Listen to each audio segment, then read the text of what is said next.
America's truck. America. It's an 11:15 already. Hey everyone, welcome to Commander Pop Culture. If you like the video, be sure to subscribe so you'll be notified of future content. Well, Candy Crush and Two Logs back on again. I am not play them, so here we go. For those of you who don't know, I've had two special videos dedicated to those two players, and I don't feel like having a third one. Happy 4th of July for those of you in the States. I have a couple of Jeskai decks, but I felt like playing the big bad truck. Optimus Prime, everything's bigger.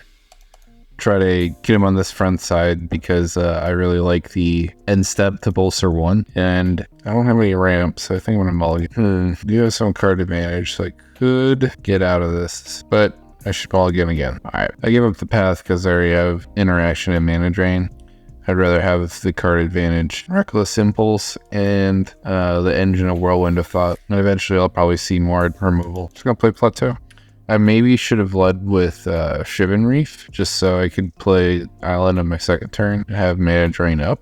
And then I still would have had, like, if I went Shivan Reef first, then I would have still had two colors access right from the beginning. Tiro, Kynaios, and Trio, Yidris, and Kardur. Kynaios and Tiro, they're kind of a sneaky deck in that they group hug you, but they benefit the most from it and kind of just lie around in the toolies waiting for you to blow all your stuff, and then mostly on each other.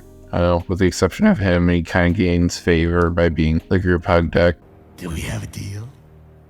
Of all the group hug strategies or commanders, I could tolerate this one probably the most because the hug isn't so game warping that the player sitting to your left is probably going to win off of you. So I'm okay with it. Just keep in mind they're playing for themselves, and they're not typically doing it out of the kindness of their hearts. Yidris is a Cascade deck. Kardur is a weird aristocrats on Goad commander. I could go turn for Whirlwind. The backside truck side is 5 mana, so I'm not quite there yet. Gonna crack this Polluted because Yidris doesn't have 3 mana.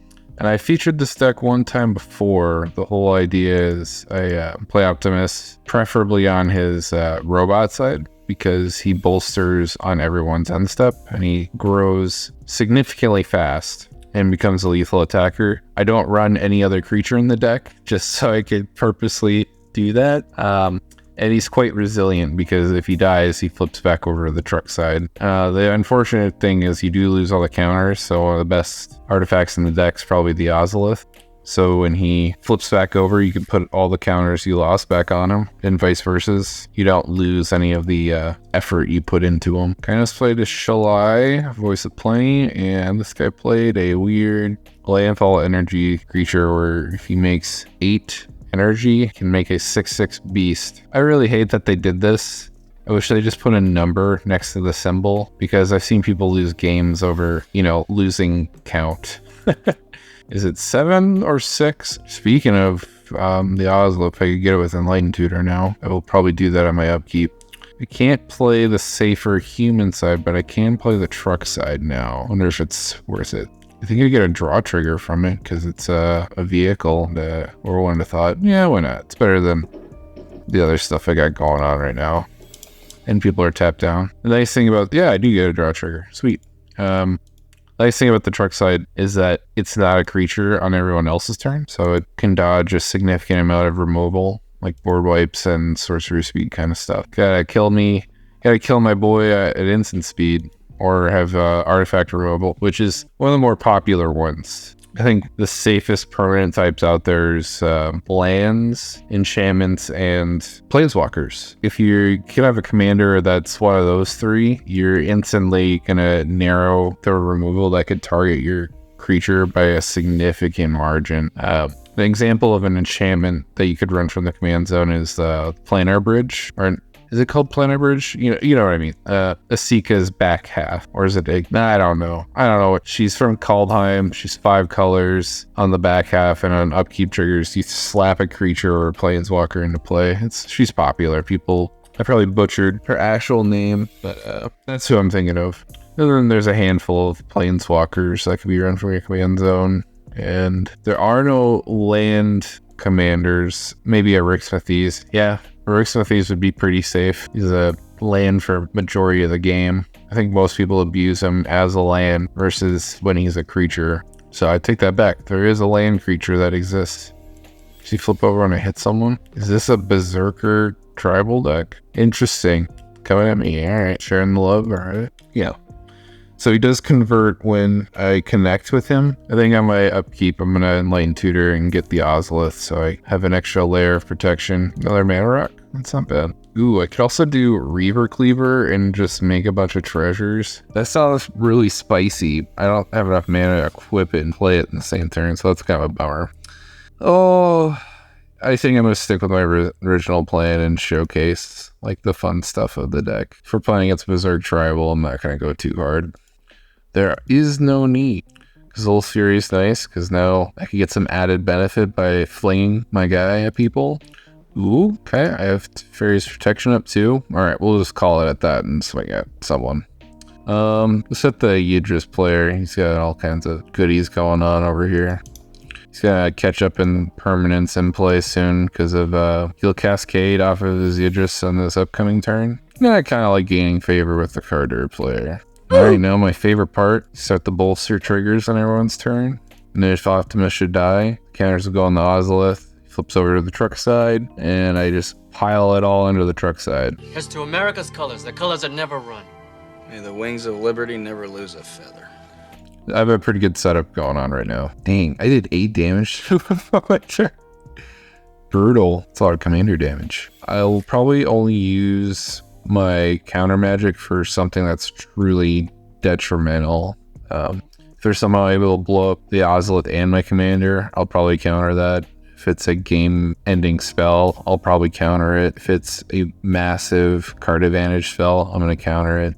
But most of everything else, I'll just let it slide. Ozolith triggers on combat, so if nothing happens, I could fling my Gazel's Fury, or I could fling my commander at something, keep the counters, and get to the evasive truck side of having trample. Kind of like that plan too. It's a little annoying. Guess I'll do it now. Kind of want to save my counter magic, so I'll blow something up that's annoying. He still has some blue mana up after this too. What would I rather? I guess I could take away the Shalai, or I could do damage to someone's face. This guy's sitting a little too pretty. I'll lower his life total a little bit. Yeah. Doing some flashy stuff. I don't know if that was preemptive or worth it, but yeah, if he bounced my commander or lost those counters, so I think it was worth it. And I still value the counter magic more than not attacking. Okay. You are going to block with these anyways. You might as well have swung them at me. I guess you could let the Berserker player do all the work. I'm quite excited. I actually invested in some editing software. I was using HitFilm, and I think I've proven to myself that I make videos enough for me to warrant purchasing some cool editing software. I made the switch to Filmora, specifically Filmora 12, and what I'm especially excited for is the AI that removes silent space from video. That would save me so much time in the editing process, and I'm genuinely excited about it. Let's see what I get with Reckless Impulse. It's not bad. I kind of want some lifelink kind of shenanigans. Dovin's Veto and Deflecting Swat. That's kind of a bummer. Pull off the top here. Not a whole lot of action on that. Well, I guess I'll scare some people off.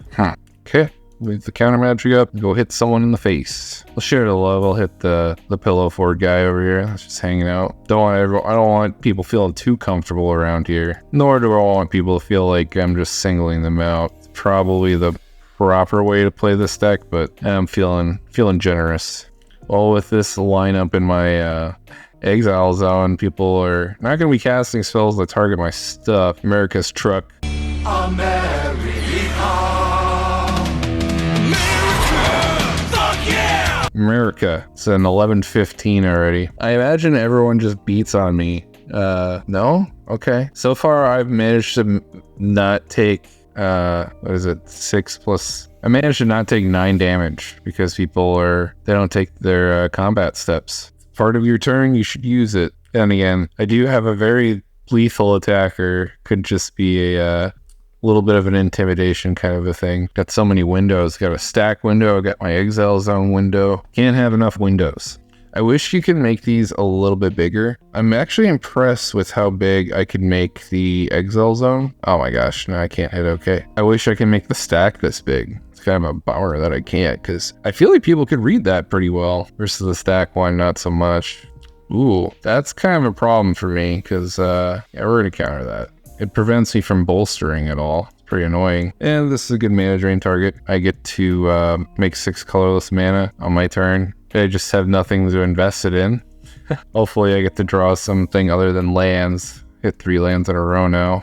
The reason why it makes it so I'd get no counters on my stuff is because Vornaclex specifically says whenever you put counters on your stuff, you double it. If your opponents put counters on their stuff, it's cut in half, rounded down. And since I'm only putting 1, half of 1 rounded down is 0. That's why it counters a lot of counter decks.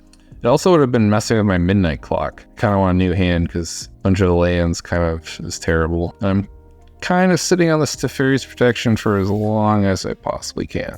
And if people want to kill my Optimus Prime, I would actually appreciate it, because then he gets the trample evasion. And maybe I shouldn't yield to his turn because I got deflecting swat.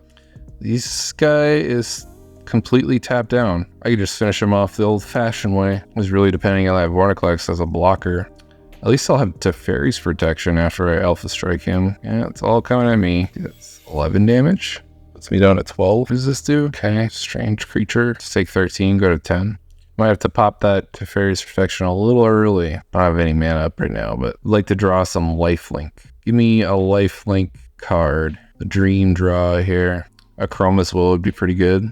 I have so many like instants and sorceries that give a creature a lifelink in here.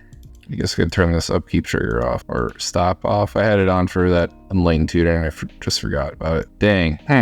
Well, I think I'm just going to invest all of that mana into Midnight Clock. Don't want it to go completely to waste. Yeah, all things considered, it could have been worse. I was concerned that I wouldn't have anything to invest that mana into, and turns out I do. Well, I just finish off this guy and then Fairy's Protection and maybe kill this one person. Although he could play Kardur and do that sneaky stuff. It's probably safer that I kill him. Fewer players is always the better, safer idea.